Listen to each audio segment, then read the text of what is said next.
Pada kesempatan malam hari ini saya mengucapkan terima kasih dan apresiasi yang setinggi-tingginya kepada pimpinan dan seluruh anggota DPRD Provinsi Jawa Barat. Pemerintah Provinsi Jawa Barat hari ini menyampaikan KUA PPAS tahun anggaran 2026. Di 2026 ini kita akan masuki sebuah arah kebijakan di mana pemerintah Provinsi Jawa Barat melangkah pada tingkat yang kedua penyelesaian berbagai problem.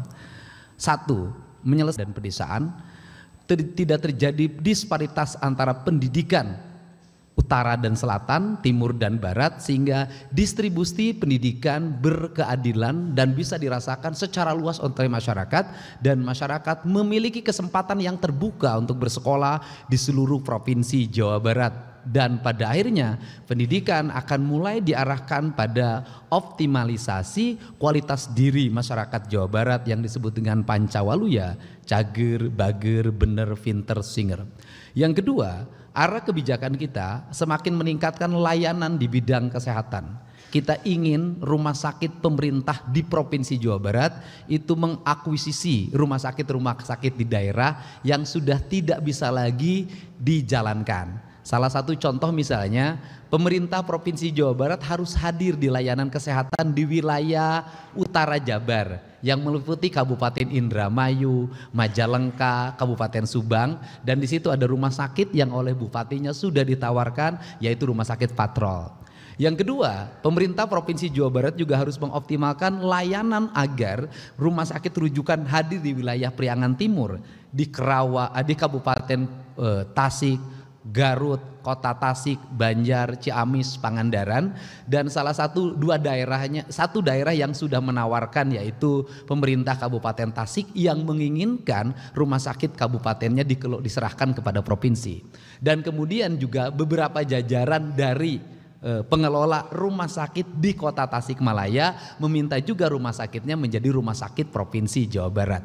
Nah, kemudian kita juga ingin mendorong layanan-layanan di bidang kesehatan diarahkan ke wilayah Barat, wilayah Bogor, wilayah Bekasi, Kota Bekasi dan Depok. Karena kalau rumah sakit di wilayah Sukabumi sudah tersedia. Ini peningkatan layanan. Nah, di peningkatan layanan ini kita ingin sebenarnya menekan berbagai problem akut yang dirasakan oleh masyarakat Jawa Barat. Salah satu problem akutnya adalah angka diabetes yang masih tinggi.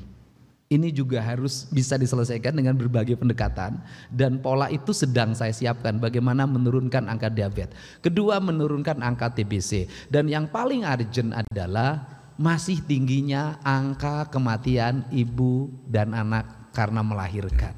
Ini juga problem. Kemudian juga menyelesaikan berbagai problem stunting yang tidak harus diselesaikan secara tuntas karena sudah tidak layak lagi. Di Jawa Barat ini ada ibu, ada anak yang tidak terurus, yang pada akhirnya melahirkan kemiskinan dan tumbuhnya stunting, dan ini yang akan merusak harapan masa depan bangsa. Ini. Kemudian di bidang infrastruktur di 2026 itu kita ingin mulai menyelesaikan berbagai, karena infrastruktur jalan provinsi sudah relatif menurut saya baik dan di 2006 100% terbangun dengan baik, tetapi kita sudah akan mengarah pada penyelesaian problem-problem kemacetan. Kita ingin menyelesaikan problem kemacetan di Depok. Pemerintah kotanya sudah menyanggupi di tahun 2026 menyelesaikan pembebasan di underpass Citayam. Kemudian kita ingin membangun Gatot Subroto, jembatan layang di Gatot Subroto Cimahi. Dan kemudian juga kita ingin membangun jembatan layang di Kabupaten Bandung. Ini pusat problem kemacetan. Kemudian yang berikutnya kita ingin menyelesaikan penobatan Kecamatan Jatinangor sebagai kota pelajar. Karena menurut saya masih sangat jauh dikatakan kota pelajar. Lalu lintasnya berantakan, kaki limanya berantakan, sampahnya berantakan, bahkan banyak kematian akibat kecelakaan lalu lintas ketika menyeberang pergi kuliah. Ini juga saya sudah ketemu ITB, saya meminta ITB untuk melakukan penataan. Kemudian yang berikutnya di 2026 ini kita akan fokus untuk merevitalisasi danau-danau. embung-embung di berbagai tempat. Di berbagai daerah yang ada potensi embung yang itu milik pemerintah Provinsi Jawa Barat akan kami revitalisasi, kami akan melakukan perbanyakan alat berat, ponton dan sejenisnya. Kemudian kami juga akan fokus melakukan pelebaran dan kemudian mengangkat sedimentasi sungai di Jawa Barat sehingga target untuk swasembada pangan terselesaikan.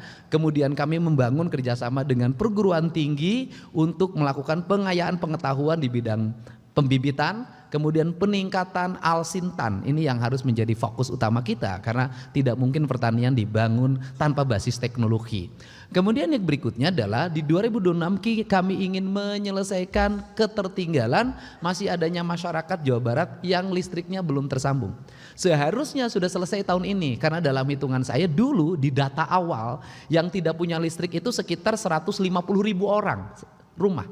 Ternyata setelah didata sekarang berubah menjadi 400.000. Nah kita ingin tahun depan itu selesai. Nah ini data kita tahun depan selesai. Kemudian yang berikutnya kami juga ingin seluruh jalan raya di Jawa Barat nanti ber-PJU semuanya. Kemudian memiliki drainase, memiliki taman, memiliki jaringan telekomunikasi yang memadai, jaringan keamanan CCTV yang memadai. Itu yang akan menjadi orientasi utama kita. Nah kemudian kita juga akan segera mendorong Jawa Barat tumbuh kawasan investasi yang terintegrasi. Kita ingin industri-industri yang hari ini dibangun tahun depan sudah mulai bisa berproduksi. Membangun investasi baru, mempertahankan industri yang ada. Seluruh rangkaian ini harus terkoneksi dalam sebuah kerangka berpikir, anggaran yang terstruktur, kemudian efisien dalam pengelolaannya dan memiliki bobot output outcome dan benefit yang baik untuk kepentingan masyarakat. Kerangka dasar ini akan diletakkan dengan baik sehingga Jawa Barat nanti menjadi daerah yang memiliki kecukupan fiskal, efisien dalam belanja, tepat dalam melakukan pembangunan sesuai dengan prioritas kebutuhan dasar masyarakat Jawa Barat. Itu saja sebagai pengantar, mudah-mudahan pada pertemuan malam hari ini kita bisa melakukan pembahasan secara komprehensif yang pada akhirnya apapun yang dilahirkan oleh kita memiliki dampak bagi kemajuan, kemakmuran masyarakat Jawa Barat. Terima kasih. Wallahu muwaffiq ila aqwamit thoriq. Assalamualaikum warahmatullahi wabarakatuh. Sampurasun.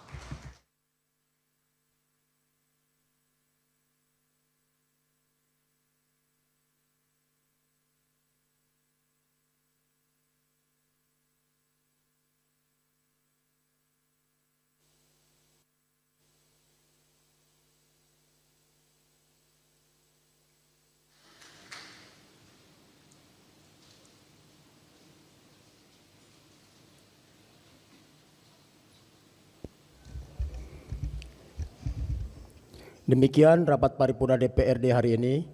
Sekali lagi kami mengucapkan terima kasih atas perhatian dan kehadiran Bapak dan Ibu. Semoga hal ini menjadi bagian dari amal soleh kita semua. Amin ya robbal alamin. Dengan mengucapkan alhamdulillahirabbil alamin, rapat paripurna DPRD hari ini. Halo, izin pimpinan interupsi sedikit, mohon maaf. Ya, silakan. Bismillahirrahmanirrahim. Assalamualaikum warahmatullahi ta'ala wabarakatuh. Izin pimpinan, sebagaimana kita tahu bahwa kita di sini sudah melalui banyak diskusi ke diskusi, banyak rapat ke rapat, banyak musyawarah ke musyawarah, termasuk dari paripurna ke paripurna. Diskusi rapat termasuk paripurna ini tentu adalah bagian dari pemerintah ini dalam menyelesaikan masalah-masalah. Namun sebagaimana kita tahu bahwa masalah-masalah tersebut adalah masalah-masalah yang telah lalu. Masalah-masalah lama, masalah-masalah yang terprediksi jauh-jauh hari sehingga bisa diselesaikan dengan berbagai banyak diskusi termasuk dalam permusyawaratan kali ini. Pertanyaan saya, bagaimana dengan permasalahan-permasalahan yang baru muncul, baru ada ketika pemerintah ini sedang melakukan musyawarah, baru ada bahkan ketika pemerintah ini mengeluarkan kebijakan. Banyak hal, permasalahan-permasalahan baru yang itu justru dikeluarkan dari kebijakan dari pemerintah. Tidak sedikit saya mencatat, khususnya kami di Komisi 5, 15 kebijakan pemerintah ini di dunia pendidikan. Ada dua hal yang paling memberatkan, terutama untuk mereka yang ada di swasta. Salah satunya yaitu kebijakan terkait masalah ijazah dan kedua adalah terkait PAPS. Terkait masalah ijazah, sebagaimana kita tahu hingga ujung mereka perwakilan sekolah swasta bertemu rapat dengan seluruhnya termasuk diwakili oleh pimpinan DPRD yaitu Pak Haji Acep Jamaluddin. Termasuk ketika rapat PAPS hingga akhir dapat diterima oleh Ketua DPRD yaitu Pak Haji Buki. Namun apakah rekomendasi-rekomendasi mereka itu dapat memberikan warna? Jangankan merubah, memberikan warna saja tidak. Yang saya harapkan dari pembicaraan ini, andai kata pemerintah tetap pada keputusannya, tidak merubah itu, tolong bisa menerima mereka secara langsung. Tolong agar dapat menerima, mendengar keluhan mereka secara langsung. Jangankan untuk menyampaikan hal tersebut secara langsung, melalui kita saja mereka terbata-bata menyampaikan hal tersebut. Saya khawatir bahwa kami yang ada di DPRD provinsi ini dianggap tidak ada oleh mereka karena jangankan untuk merubah keputusan, untuk membawa mereka terhadap pemberi kebijakan saja mereka tidak bisa. Untuk menyampaikan langsung terhadap pemberi kebijakan saja mereka tidak bisa. Sekali lagi saya mohon agar dapat diterima secara langsung. Untuk masalah keputusan PAPS bahkan mereka sampai mengajukan gugatan ke PT UN.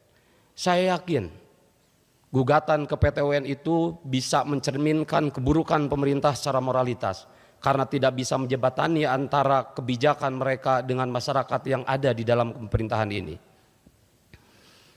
Saya nggak yakin teman-teman yang ada di ruangan ini telah menjadi sosok jester atau sosok yang bisa baik-baik saja ketika menyampaikan apapun terhadap penguasa. Saya ingat dahulu pimpinan sosok orang yang tidak mau dipanggil dirinya, yaitu ada Syekh Siti Jenar maupun ada Al-Halaj dengan anak Al-Haq atau Kaula Manunggaling Gusti dengan keseriusannya. Maka pada hari ini di tengah kelakarnya kita bisa lihat bahwa kemarin Pak Gubernur tidak mau dipanggil gubernur, ingin dipanggil raja ketika ada kelakar, tidak ingin mengobrolkan anggaran bersama teman-teman di DPRD. Maka pada kali ini di tengah kelakar berikut keseriusan, kita yang ada di sini bukanlah anggota DPRD, tapi para waliullah yang akan selalu ada membisiki para raja. Sekian dari saya, wallahul muwaffiq ila aqwamit thoriq. Wassalamualaikum warahmatullahi taala wabarakatuh. Baik, terima kasih. Dan untuk beberapa hal silakan nanti dirumuskan di komisi untuk kemudian diserahkan kepada kami, kepada pimpinan, dan kemudian nanti akan kami serahkan kepada eksekutif. Dengan mengucapkan alhamdulillahirabbil alamin, rapat DPRD hari ini kami tutup. Interupsi pimpinan. Sedikit mungkin pimpinan sebentar. Teddy Rusmawan fraksi PKS ingin menitipkan kepada Pak Gubernur terkait dengan proses hukum. Sebentar Pak, saya cabut dulu ketuknya ya. Ya. Ya, silakan. Ya. Teddy Rusmawan fraksi PKS ingin menyampaikan terkait dengan proses hukum SMA 1 Bandung. Mohon untuk betul-betul dikawal karena ini aset yang sudah kita miliki dan khawatir SMA yang lain mengalami hal yang sama. Itu saja, terima kasih. Assalamualaikum warahmatullahi wabarakatuh. Terima kasih, setuju. Kita satu dapil Pak. Amin. Dengan mengucapkan alhamdulillahirabbil alamin, rapat paripurna DPRD hari ini kami tutup. Jihan Fahira makan bihun, silahkan bergembira, hatur nuhun.